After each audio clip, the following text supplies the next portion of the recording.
Welcome to the Community Pulse, everything you need to know to keep your fingers on the pulse of what's happening in Sedona.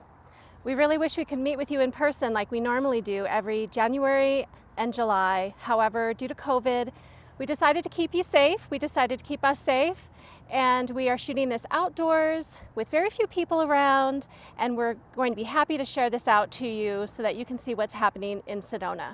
I'd also like to thank our elected officials who work so very hard to serve Sedona. This incredibly talented group is very committed to making Sedona the best place to live, work, and play. I'd like to recognize our esteemed Chamber Board of Directors. Thank you to our board. They guide and support the vision with exceptional professionalism and a passion for Sedona. And special thanks to APS for sponsoring the Community Pulse. Darla DeVille is a champion for Sedona. Thank you for supporting the community the way that you do. We have much to share with you, including an update from Justin Clifton, City Manager for the City of Sedona, myself, Michelle Conway, who will talk about the state of Sedona tourism and marketing, and Andy Dickey, the City of Sedona's Director of Public Works and the City Engineer, who will give you a fabulous update on the Sedona in Motion projects. Let's get started. And hi everyone, I'm Justin Clifton, proud to serve as your City Manager here in Sedona. Needless to say, this has been a super challenging year with the pandemic, but all that said, we are still hard at work at City Hall, and there are a lot of great projects that we continue to move forward with. Needless to say, our number one priority is traffic and transportation, and we've got a number of things happening that are coming to bear on that problem. We've already completed a big project in Uptown, and happy to say that congestion has improved almost 80% on that route coming southbound through Uptown. Now, we've got a lot of other major routes to address, and they're coming soon, as well as lots of bike ped improvements and transit. The hope of transit long-term is that we can do something as ambitious as taking visitors and residents to trailheads, to restaurants, to merchants. They can park once, they can leave their home and come back safely, and get people around in a different way than what we're used to. When you look at our community plan, you'll see a lot of real estate dedicated to some other important priorities. Things like economic diversification, bikeability and walkability, sustainability and environmental stewardship, diversity of housing, all big areas that are important to Sedona's future, and I'm glad that we're making progress on virtually all of them. Bear in mind, just a few years ago, we really didn't have much going with these recently established priorities in our community plan. So I'm happy that we're doing the hard work to build those programs and start to make progress. If we look, for instance, at economic diversification, we've built a program. Molly Spangler, our director, is doing good work. She's collaborating with the Verde Valley Regional Economic Organization, the Chamber of Commerce, Sedona XYZ, and others to really build business support services, to grow new businesses, to tap into that entrepreneurial spirit and diversify from our strong economic base, tourism. She's got lots of things exciting going on for the future. We're looking at the possibility of co-work space where people can come together, develop their business ideas, access key resources while they're trying to get things off the ground. We're looking at the potential to expand broadband and internet capacity, knowing that that's really the infrastructure of the future. And we've got other bold ideas to consider, including building unique, tailored space to try to attract tomorrow's businesses in sectors that we think fit here in Sedona. If we look beyond economic diversification, we see things like sustainability. There's a great intersection here with the Chamber and its members because we're also implementing the Sustainable Tourism Plan. On the climate change side of things, we're establishing a robust plan looking to mitigate the worst of our environmental footprint, greenhouse gas emissions, carbon footprint, etc., and have lots of great ideas to move to a more renewable energy economy, to establish things like water filling stations so we can reduce our reliance on single-use plastics. Really proud of the work the Chamber and its members have done to reduce the use of single-use straws, and I see lots of opportunity to expand those things into new areas, leaving no trace when we're out on in the wilderness and on the trails. And really starting to think holistically about sustainability, attracting even a new kind of tourist, and the kind that will do even better than the ones we have now at preserving that delicate balance between quality of life and a strong, healthy tourist economy. So really excited about that synergy and the opportunities to partner with people to advance those key priorities. Moving beyond sustainability, we have lots of other exciting things going on. We're working on managing short-term rentals. Now, this might not be as exciting in terms of fun new things, but it's an important issue for Sedona residents. We've seen over 700 units come into existence almost overnight after the state legislature passed a bill preempting cities from regulating short-term rentals. But we've been hard at work, despite not having a lot of opportunities and tools in the toolbox, to make the best of that situation. We've engaged a company that's monitoring short-term rental activity. We've registered successfully about 80% of those properties to include an emergency contact information that we can call when there are complaints, and we're starting to glean what we can from those complaints. We've established a 24-hour hotline on the city's website, so you know where to go if you've got an issue. And as we're learning about the kinds of impacts to neighbors and neighborhoods, we're also changing the rules to do the best we can in managing those things. We've looked to change the way even we regulate trash, because we've gotten a lot of complaints about cans left out at short-term rental properties, trash being strewn about streets, and other things. So we've got a lot more coming that is going to help us manage that problem. Another really important priority is diversifying Sedona's housing stock. This is going to be a delicate thing to maneuver, because we also know it's really important to Sedonans to maintain high quality of life and small town character. But it's hard to live here. And if we want to have a successful and diverse economy and community in the future, we're going to have to provide more opportunities for people to live. We're talking about city employees, firefighters, teachers, and lots of workforce that struggle with a predominantly single-family large lot community. So it's going to be a delicate balance, but we're going to look to develop new tools to help us close some of the income gap. We know there's a substantial gap between what people earn and the cost of housing, and we've got some ideas that can come to bear on that problem and help to generate some solutions.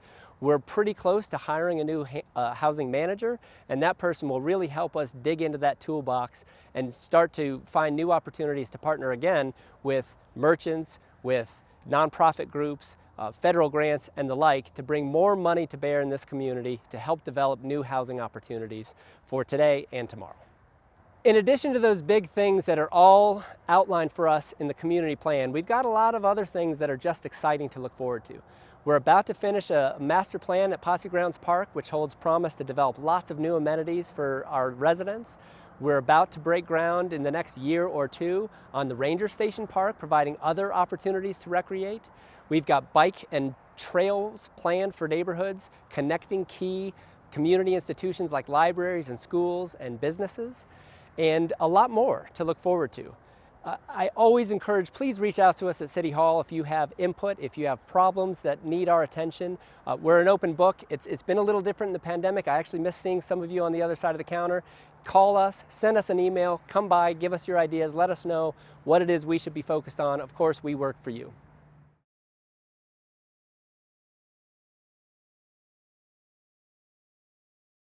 Hi everyone, I'm Michelle Conway with the Sedona Chamber of Commerce and Tourism Bureau. I'm happy to share with you today an update on our marketing and the state of tourism in Sedona. As you know, 2020 was a very tough year. A global pandemic, business and travel restrictions, job losses, it just kept us all grounded and indoors. As a result, the tourism industry, not only locally but globally, was decimated. When everything came to a halt, those first several weeks of the pandemic, the Chamber immediately went into action. There were many considerations as we went to work. First and foremost, the safety of our community, our residents, our employees. We also wanted to be responsible in our tourism rebound, and we wanted to make sure that we had the proper expectation for a slow recovery. And during this time, drive markets, we would see, would be increasingly more important to our economy since very few people were flying. And that everything we did moving forward needed to point back to our sustainable tourism plan so that long-range longevity benefits would still be seen for years to come, not only for quality of life and our residents, but for the visitor economy, the visitor experience, and our environment. Since the early days of COVID, the Chamber continues to do everything we can to support our community's health and well-being. We regularly share an incredible amount of resources and information that can be found on sedonachamber.com. We continue with a significant amount of outreach to our community through our e-newsletters, our blog posts, our social media, radio, and the Red Rock News. Our office works extensively with organizations like the City of Sedona to support our businesses, residents, and community during this time of crisis, and to share out information about things like national, state, and local assistance. And while most live events have been put on pause, our new virtual events provide tools and services to our business community that are relevant to the times. We developed a Mask Up campaign that includes signage that is seen throughout Sedona and posters that businesses can use at their place of business. The Mask Up signage is placed all throughout the visitor corridors, as well as in newspapers and magazines like Sedona Monthly. We also developed the Sedona Safe, Clean, Ready program, where nearly 300 businesses have agreed to honor a CDC-guided list of standards, safety standards, and State Health Department business guidelines. You can check them out at sedonasafecleanready.com. And we make regular updates to our travel advisory pages on visitsedona.com.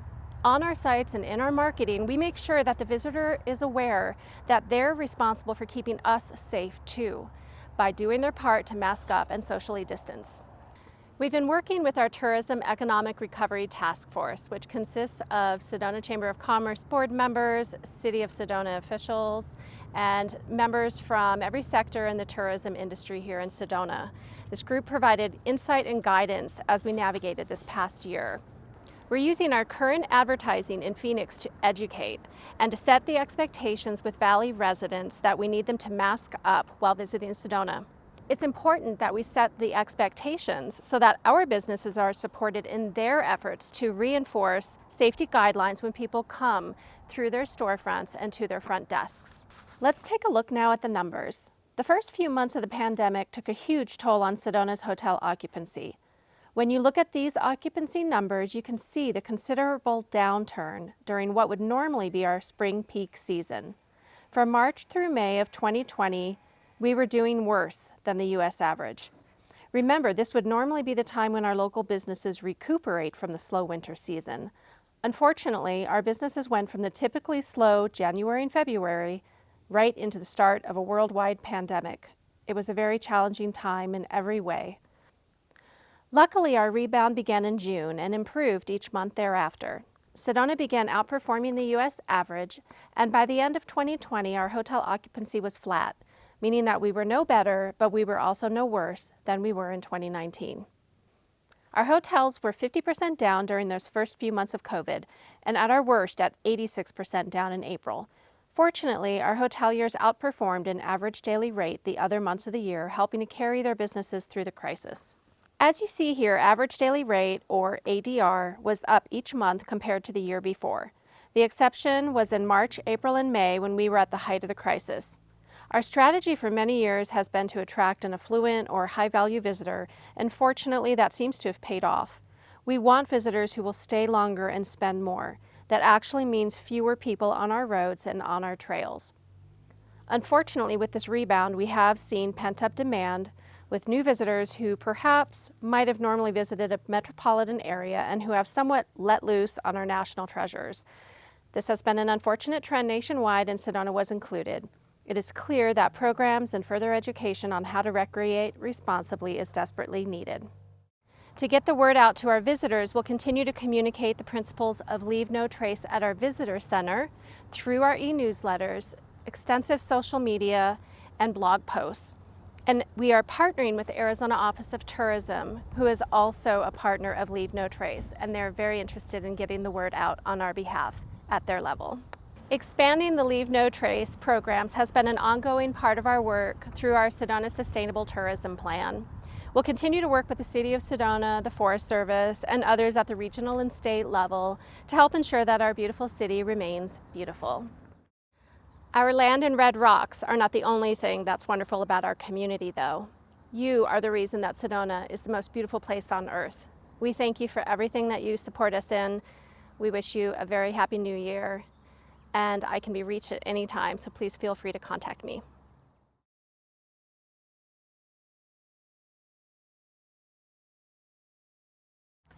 Hello, I'm Andy Dickey. I'm the Director of Public Works and City Engineer at the City of Sedona. Today I'll be giving an update on the Sedona in Motion program. This program includes the recommended strategies out of our 2018 Transportation Master Plan. I'll be highlighting the projects that have the most activity going on right now. If I skip over anything, please feel free to reach out to me and ask for more information. SIM 1, the Uptown Roadway improvements, was completed this last October. The goal of this project was to reduce travel time for southbound SR 89A coming into Uptown. The goal was to take a modeled congested trip from the Rainbow Trout Farm to the Y of 42 minutes and reduce that to 15 minutes. This is a trip that typically takes 7 minutes in free flow traffic. We found that we met that goal. As we've been able to continue to accumulate travel time data and analytics, we found that we not only met the goal, but we exceeded it. Sim 2 is a strategy that includes pedestrian overcrossing structures. There's no activity on that project now, so I'll skip that for now. Sim 3 includes the Uptown parking strategy. This includes the Uptown parking garage project. We're just starting design on that now. We'll complete design over the next year, and then we'll move into construction. This project will provide much needed parking for the Uptown area and will reduce inefficient traffic flow due to visitors searching for parking. Sim 4 includes the State Route 179 improvements. This includes the pedestrian crossing at Oak Creek and the Y slip lane project. The Y project no longer includes the slip lanes as we've reduced that scope, and we're focusing on improving traffic by reducing friction due to improper lane change. This project is in partnership with ADOT and is programmed to complete design by this summer and move into construction at that point.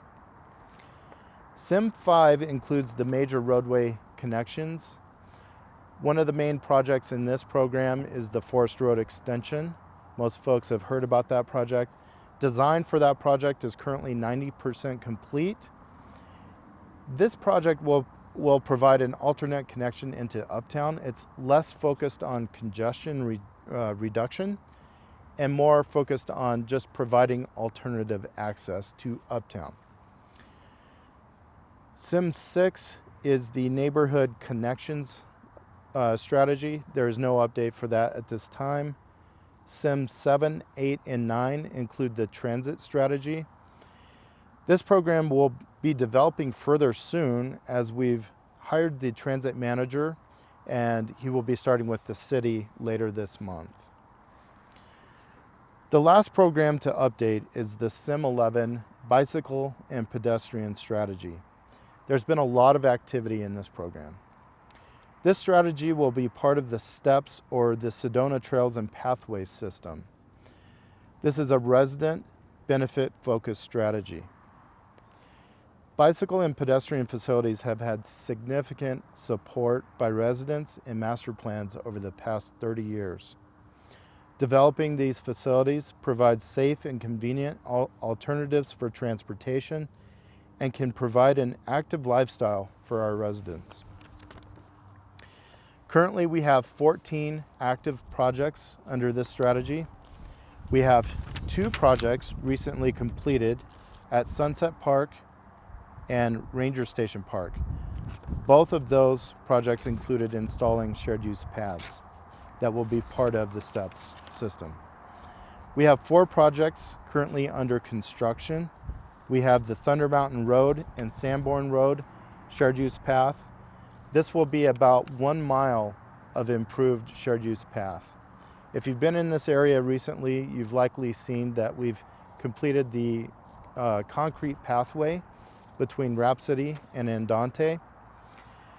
For that area, please keep in mind that pavement reconstruction still needs to be done, striping and signing, and other trail amenities like trash receptacles and dog waste stations. Sunset Drive is a project that was really a drainage strategy in our capital program. It does include a STEPS component, as there will be a shared use path that connects to the Sunset Park shared use path. Hillside Vista Estates is a private subdivision. It's a 32-acre development in West Sedona that will include a public street and a public shared use path, both dedicated to the city. Also under this program, we have 8 projects currently under design. All of these designs are nearly complete. Posse Grounds Parking and Soldier Pass shared use path is under design and will be constructed later this year. Navoti Drive to the library shared use path is currently under design and nearly complete. Chapel Road shared use path design is complete. Pinion Drive shared use path has design complete as well. The pedestrian crossing at Oak Creek is really a traffic focused project that includes a shared use path component that will be a part of the STEPS system. Forest Road extension I talked about earlier. This is also mainly a traffic related project that has a STEPS component as well. And Shelby Drive also is a street improvement project that has a STEPS component, and that design is nearly complete. State Route 179 has a shared use path already installed. We will be working with ADOT under a permit to install signing and striping and other trail amenities to add that 3-mile shared use path into the STEPS program.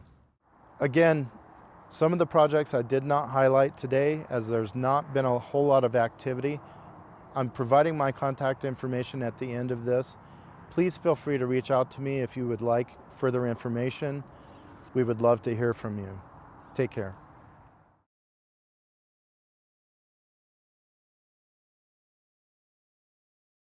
I'd like to thank you for watching the Community Pulse. The video lives on sedonachamber.com. If you'd like to review it again at another time or to share it with friends or family or coworkers. Also on sedonachamber.com, you'll find resources and updates on COVID-19, information about our virtual events, and all of our reports and research. Don't forget to check out sedonasafecleanready.com for businesses who are committed to keeping you safe. And please take the Sedona Cares pledge at sedonacares.com. This is an excellent reminder of the importance of personal responsibility. Let's be good role models. As we do good, others will do good. We hope to see you in person at a future event. In the meanwhile, stay connected to us through our newsletters and just give us a call anytime you wish to chat. We wish you a great start to the new year. Be safe, be well.